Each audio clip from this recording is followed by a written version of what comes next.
If you are in a season right now that feels like it is breaking you, professionally, personally, or both, this episode is for you. I want to offer you a reframe, not a consolation, a reframe with evidence behind it. You are not being broken, you are being forged. And there is a difference between those two things that you can only see clearly from the other side. I have been to the other side of one of those years. Today, I want to tell you what I found there. I am Prashant Nagpal. This is the Better Daily Podcast. Let us get into it. There was a year in my career I was not sure I would survive professionally. I will spare you the full anatomy of it, but the elements will be familiar to anyone who has had one. A workload that kept expanding past every boundary I set for it. A project I had invested years in that stalled through no fault of my effort. And the quiet, corrosive feeling that the version of me my family was getting at the end of each day was the leftover,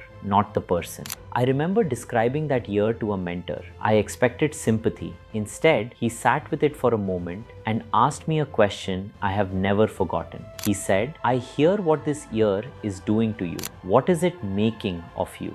Doing to you, making of you?" Same year, two completely different questions. The first casts you as the material. The second casts you as the result. In material science, there is a distinction between glass that is fragile and glass that has been tempered. They can be the same material. The difference is history. Tempered glass has been taken through a precise sequence of heating and controlled cooling, and that sequence changes its internal structure so that the next stress it meets spreads through the whole material instead of concentrating at one point and shattering it. The strength is not in spite of the heat. The strength is the heat organized. Cardiology has its own version of this, and it is one of the most quietly hopeful findings in my field. It is called stunned myocardium. When heart muscle is deprived of blood flow for a period and then flow is restored, there is a window where the muscle does not contract. On the scan, it looks lost.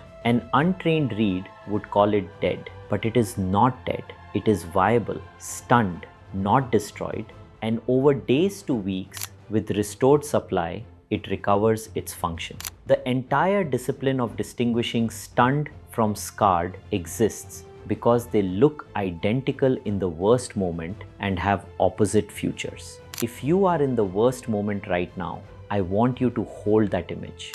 Looking non-functional is not the same as being non-viable. A season of stunning is not a diagnosis of scar. Viktor Frankl, the psychiatrist who survived the concentration camps, made the strongest version of this argument that has ever been made, from the least deniable position anyone has ever made it from. He observed that when suffering is unavoidable, the last human freedom, the one that cannot be taken, is the choice of what the suffering will mean. He did not promise that circumstances improve. He promised something sturdier, that you can become someone capable of meeting whatever comes. He called it a tragic optimism. Optimism not about the situation, but about the self that is being built inside it. The Stoics arrived at the same place by a different road. Amor, Fati, the love of fate. Not because every event is good, because resistance to what has already happened is the one expenditure guaranteed to return nothing. Marcus Aurelius, who buried children and governed through a plague, compressed it into 6 words. The impediment to action advances action. What stands in the way becomes the way. Now, 2 cautions, because this reframe gets misused. First, the forge metaphor does not apply to every fire. Some situations do not temper you, they just burn you. An abusive workplace, a health crisis being ignored, a relationship that requires your diminishment, those call for exit or help, not endurance. The question, "What is this making of me?" has to be asked honestly. And sometimes the honest answer is someone smaller. And that answer is instruction to leave, not to withstand. Second, forging is not passive. Tempering is a controlled process. Heat without the cooling sequence just produces damage. The controlled part in a human life is recovery, reflection, and support. The hard year builds you only if you process it, which is exactly what this week's moves are for. Move 1. The letter forward. Write a one-page letter to yourself 5 years from now. Tell that person what the season is asking of you and what you intend it to have given you. Seal it, date it. You are negotiating with the future self who will inherit how you handle this. Naming them makes them real. Move 2. The daily asset. Each evening this week, name in writing one line, one capacity, today's difficulty exercised in you. Patience, discernment, the ability to deliver bad news kindly. Be specific. The forging is happening whether you notice or not. Noticing changes the rate. Move 3. The viability check.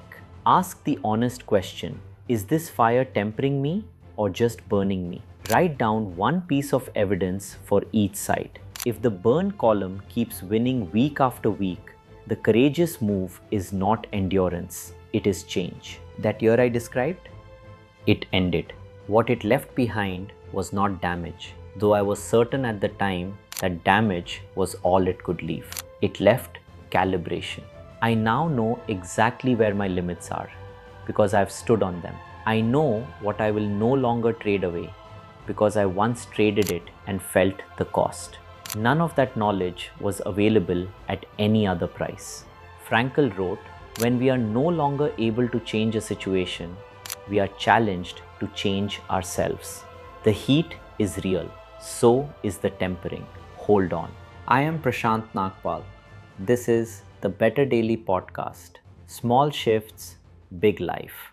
I will see you in the next one.